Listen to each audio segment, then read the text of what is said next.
Seorang pria di Batnar, Gebang, Bekasi, Jawa Barat mencabuli dan membunuh gadis 9 tahun yang merupakan tetangganya. Jasad korban ditemukan di dalam lubang mesin pompa setelah warga curiga. Korban terakhir kali terlihat diajak bermain oleh tersangka.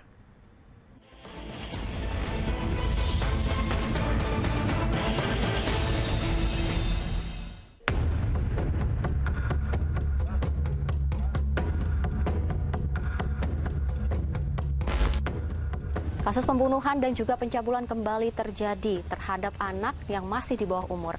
Kali ini lokasinya di Bekasi. Korban anak berinisial GH diduga menjadi korban pembunuhan dan juga pencabulan yang dilakukan oleh tersangka berinisial D. Lalu apa sebenarnya motif tersangka sehingga tega untuk melakukan hal keji ini terhadap korban? Rumah tersangka di Kampung Ciketik, Udik, Bantar Gebang, Bekasi, Jawa Barat, Selasa siang didatangi aparat kepolisian. Olah TKP lanjutan digelar untuk mencari bukti lain dari kekejian pria berusia 61 tahun saat melecehkan dan membunuh anak berusia 9 tahun. Anjing K9 atau anjing pelacak dikerahkan untuk menelusuri tabiat tersangka di rumah dan juga menyisir lokasi lain yang mencurigakan.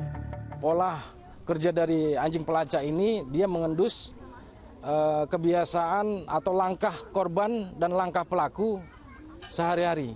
Nah, tadi kami juga saksikan langsung anjing ini mulai dari kamar pelaku, keseringan di kamar pelaku, dia keliling-keliling kemudian diendus dari kamar pelaku, berjalan ke kamar mandi, dan kemudian juga jalan ke titik lubang yang dalamnya 1 meter yang tepatnya di dalam rumah. Kemudian anjing pelacak tersebut berjalan ke lubang belakang rumah, tempat terakhir korban ditemukan di dalam karung. Ya, lokasi lubang terletak di belakang rumah. Saat warga menggerebek rumah tersangka, lubang pompa air sempat ditutupi oleh bambu dan kayu. Kalau saya bisa jelaskan, ini adalah lubang sumur pompa air yang dijadikan tersangka untuk menyembunyikan dan juga meletakkan jasad korban anak GH.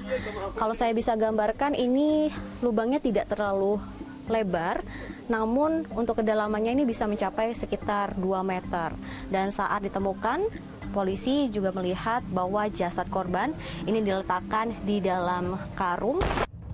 Sementara dari hasil olah TKP terungkap, dalam sebulan terakhir tersangka sering berinteraksi dengan korban. Untuk melancarkan aksinya, korban juga diiming-imingi uang dengan nominal berbeda-beda. Ini memang dalam sebulan terakhir ini memang pelaku tertarik dengan korban. Jadi pelaku ini memberikan perhatian khusus kepada korban dengan cara berkomunikasi, mengajak bicara si korban dan juga memberikan sejumlah uang sehingga korban pun terpedaya dengan sikap dan perilaku si pelaku seperti itu. Fakta yang ditemukan polisi rupanya serupa dengan kesaksian warga yang melihat tersangka kerap mendatangi rumah korban untuk mengajaknya bermain.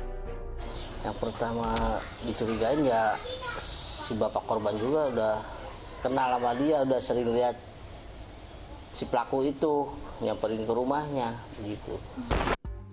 Lebih dari 20 tahun bertempat tinggal di Kampung Ciketik, Udik, tersangka sangat jarang berinteraksi dengan tetangga.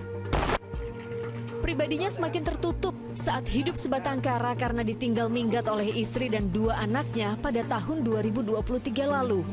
Hubungan suami istri yang tak harmonis disertai adanya KDRT diduga jadi penyebabnya. Hingga kini, motif utama pembunuhan masih terus ditelusuri.